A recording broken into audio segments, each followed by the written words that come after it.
Tagore school बावड़ी की online class में आप सभी का फिर से स्वागत है। सभी स्टूडेंट्स को गुड मॉर्निंग।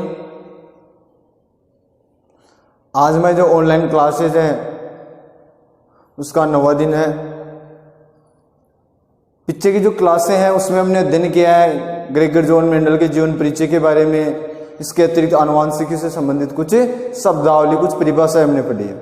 ठीक है, उसमें देखो कुछ परिभाषा हमने देख ली है, जैसे परीक्षण संकरण है, संकर पूर्वज संकरण है कि परीक्षण संकरण किसे कहते हैं। उसके बाद में संकर पूर्व संकरण है, एक संकर संकरण है, द्विसंकर संकरण है, जीन है।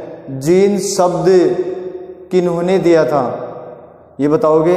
जीन शब्द किन्होंने दिया था? किन्होंने दिया था? जॉनसन नामक वैज्ञानिक ने, उन्होंने क्या दिया था? जीन शब्द दिया था। ठीक है, उसके बाद में देखो जैसे हम बात करें, हमने जो परिभाषा देखी थी फिनोटाइप है, जीनोटाइप है, इन सब के बारे में देख लिया था। आज हम जो परिभाषा पढ़ेंगे जिसके बारे में कल मैंने आपको बताया था, वह जो परिभाषा है वह कौन सी पढ़ेंगे हम? 15 नंबर की जो परिभाषा होगी वो क्या रहेगी? व्युत्क्रम संकरण। आज हम पढ़ेंगे व्युत्क्रम संकरण। इसमें थोड़ा सा कल आपको बता दिया था, व्युत्क्रम संकरण एक बार दोबारा देख लो। इसमें मैंने ये बताया था कि वह संकरण है जिसमें ए पादप, वह संकरण है जिसमें ए पादप यानी कैपिटल टी यानी जो लंबा जो पादप है उसको तो क्या मान लिया जाए? नर। ठीक है, और दूसरा पादप है बी, उसे वो स्मॉल टी, और स्मॉल टी उसे किसके रूप में प्रयुक्त किया जाए? मादा के रूप में।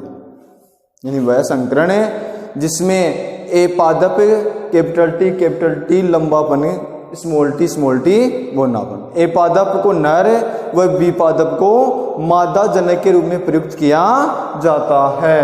लेकिन दूसरे संकरण में जो ये ए पादप है उसे मादा के रूप में और बी पादप है उसे नर के रूप में प्रयुक्त किया जाता है। उसे क्या कहा जाता है? व्युत्क्रम संकरण कहा जाता है। यानी एक दूसरे के अपोजिट हो जाते हैं। ठीक है ना।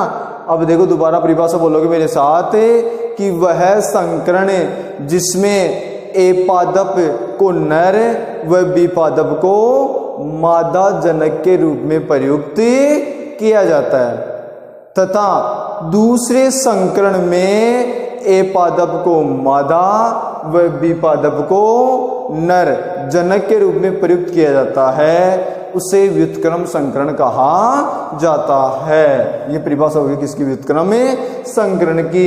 ए पादप को पहले में नर और बी को मादा, दूसरे में ए को मादा और बी को नर, इस प्रकार से माना जाता है। ठीक है, अब इसकी परिभाषा लिखेंगे हम।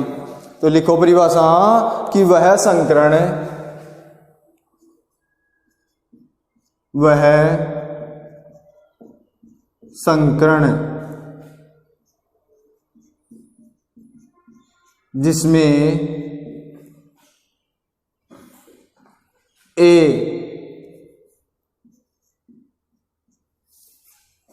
पादप, क्वेश्चन में क्या लिखोगे? कैपिटल टी ये लंबेपन को निरूपित करता है, जिसमें ए पादप को नर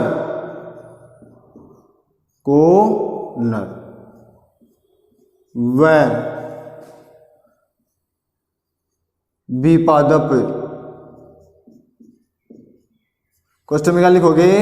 स्मॉल टी बी पादप स्मॉल टी को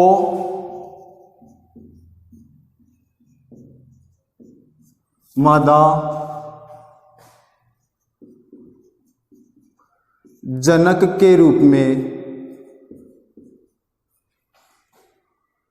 में प्रयुक्त किया जाता है।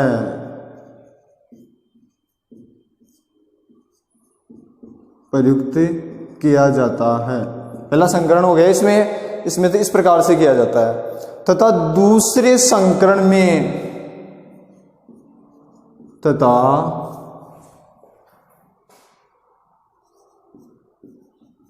दूसरे संकरण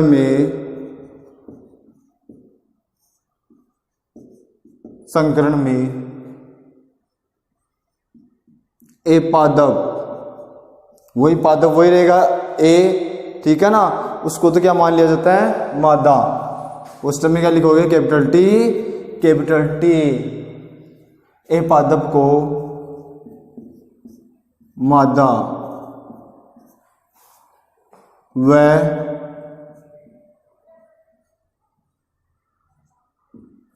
बी पादप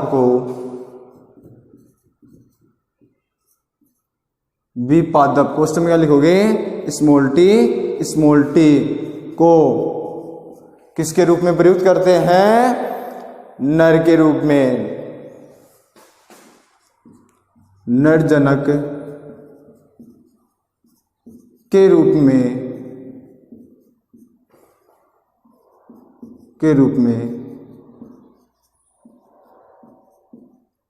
प्रयुक्त किया जाता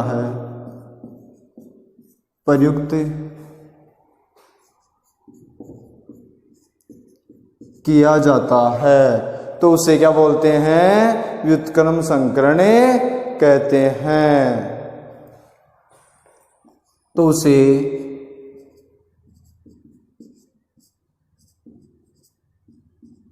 व्युत्क्रम संकरण कहते हैं। ये हमारी परिभाषा होगी व्युत्क्रम संकरण की। ये परिभाषा थोड़ी इंपॉर्टेंट है, इसको थोड़ा सा देख लोगे, एक बार आई हुई वार्षिक परीक्षा में, ठीक है। ये हो गई व्युत्क्रम संकरण की परिभाषा। अगली जो 16 नंबर की जो परिभाषा हम देखेंगे वो देखेंगे जनक पीढ़ी, ठीक है ना। अगली जो हमारी परिभाषा रहेगी वो किसकी रहेगी, जनक पीढ़ी। अब देखो जनक पीढ़ी की हम बात करें कि पेरेंट्स जो जनरेशन की यदि हम बात करते हैं उसमें यदि हम बात करें कि संतति प्राप्त करने के लिए जिन पौधों को संकरण करवाया जाता है उन्हें जनक पीढ़ी कहा जाता है। संतति हमें प्राप्त करनी हो, जैसे हम बात करें कैपिटल टी लंबापन है, स्मॉल टी बोनापन है, इनमें अर्धसूत्री विभाजन करवाएंगे, युग्मक बन जाएंगे, ये हो गए युग्मक। अब इनको क्रॉस करवाएंगे तो ये हमें संतति प्राप्त हो रही है, ठीक है ना। तो संतति प्राप्त करने के लिए जिन पौधों को संकरण करवाया जाता है, किन्हें संकरण करवाया जा रहा है, लंबापन और पौनापन, उससे कौन सी पीढ़ी कहा जाता है, जनक पीढ़ी, यानी पेरेंट्स पीढ़ी, जनक पीढ़ी या पेरेंट्स पीढ़ी कहा जाता है। यहां हमें संतति प्राप्त करनी है, तो जो संतति प्राप्त की जाती है उसके लिए जो जिनके मध्य संकरण करवाया जाता है वह पीढ़ी क्या होती है, जनक पीढ़ी होती है। अब देखो जैसे हम बात करें कि इनके मध्य जैसे ही क्रॉस करवाया जाता है, यानी जनकों के मध्य जैसे ही संकरण की प्रक्रिया करवाई जाती है तो प्रथम जो प्राप्त पीढ़ी है, प्रथम कौन सी पीढ़ी प्राप्त हो रही है, ये जनकों के मध्य संकरण करवाने से प्रथम प्राप्त जो पीढ़ी होती है उसे कौन सी पीढ़ी कहा जाता है, F1 पीढ़ी। उसे कौन सी पीढ़ी बोल सकते हैं, F1 पीढ़ी कहा जाता है। और इन F1 पीढ़ी के मध्य संकरण करवाने से प्राप्त दूसरी प्रकार की जो पीढ़ी होती है उससे क्या कहा जाता है, F2 पीढ़ी कहा जाता है, ठीक है ना। उसे क्या बोल सकते हैं, F2 पीढ़ी। तो सबसे पहले हम परिभाषा देंगे अब जनक पीढ़ी की। तो देखो इधर इसमें हम लिखेंगे कि संतति प्राप्त करने के लिए संतति प्राप्त करने के लिए जिन पौधों को संकरण करवाया जाता है, जिन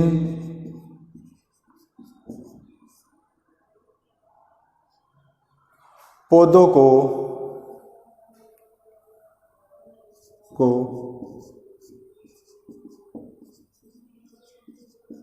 संकरण करवाया जाता है,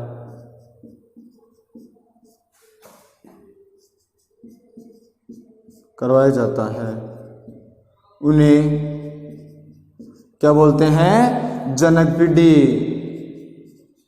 उन्हें जनक पीढ़ी कहते हैं।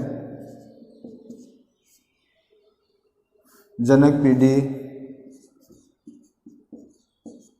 कहते हैं। ये हो गई हमारी दो परिभाषाएं। आज हमने पढ़ी है व्युत्क्रम संकरण और उसके बाद में हम बात करें व्युत्क्रम संकरण के बाद में जनक पीढ़ी। ये उतार लिया होगा, दोनों उतार लो इसे, ये इंपॉर्टेंट है। अब इसके बाद में अगली परिभाषा देखेंगे F1 पीढ़ी की। इसके बाद में जो अगली हमारी परिभाषा होगी वो परिभाषा होगी F1 पीढ़ी, यानी जनकों के मध्य संकरण करवाने से प्राप्त प्रथम पीढ़ी को क्या कहा जाता है? F1 पीढ़ी कहा जाता है। अगला 17 नंबर परिभाषा लिखेंगे F1 पीढ़ी। ठीक है, इसकी देखो जैसे हम बात करेंगे तो लिखो इसमें कि जनकों के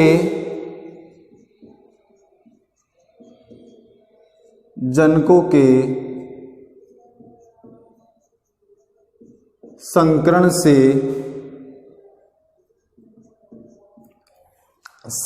से प्राप्त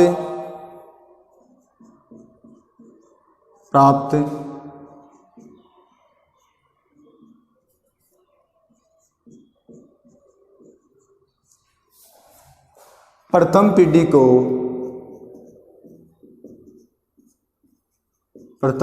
को F1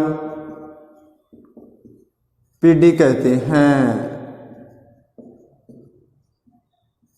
F1 पीढ़ी कहते हैं। ये हो गई किसकी परिभाषा? F1 पीढ़ी की। अब अगली परिभाषा देखेंगे F2 पीढ़ी, यानी F1 पीढ़ी के मध्य संकरण करवाने से प्राप्त जो पीढ़ी होगी उससे क्या कहा जाता है? F2 पीढ़ी कहा जाता है। तो इसमें लिखेंगे F1 पीढ़ी के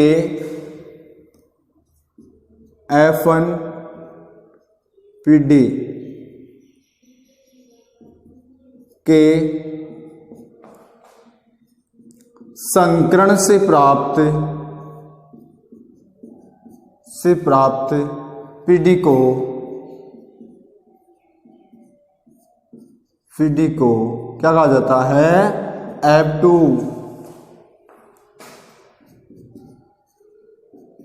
F2 पीढ़ी कहते हैं। ये किसकी परिभाषा हो गई? F2 पीढ़ी की। इसके बाद में अगली परिभाषा देखेंगे एक संकर अनुपात, यानी वो किससे प्राप्त होता है? एक संकर संकरण से प्राप्त अनुपात होता है, उसे क्या कहा जाता है? एक संकर अनुपात कहा जाता है। और यदि द्विसंकर संकरण से प्राप्त हो तो उसे द्विसंकर अनुपात कहा जाता है। तो हम इसमें लिखेंगे एक संकर संकरण से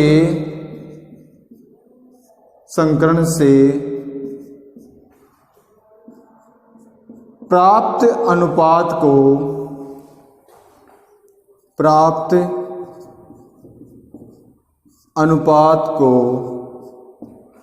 एक संकर अनुपात कहते हैं। क्या कहा जाता है? एक संकर अनुपात कहते हैं। ये होगी किसकी परिभाषा? एक संकर अनुपात की। ठीक है ना, एक संकरण अनुपात। अब देखो जैसे हम कहा जाता है इसको एक संकर कर लेना, एक संकर अनुपात। ठीक है, इसके बाद में देखो जैसे हम बात करें अगली परिभाषा देखेंगे द्विसंकर अनुपात की। क्या करोगे? द्विसंकर अनुपात। द्विसंकर अनुपात का मतलब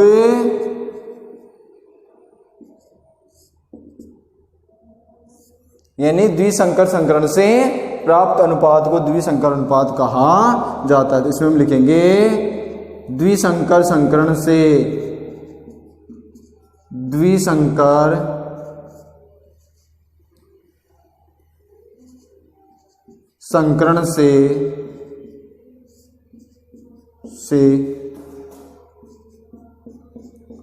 प्राप्त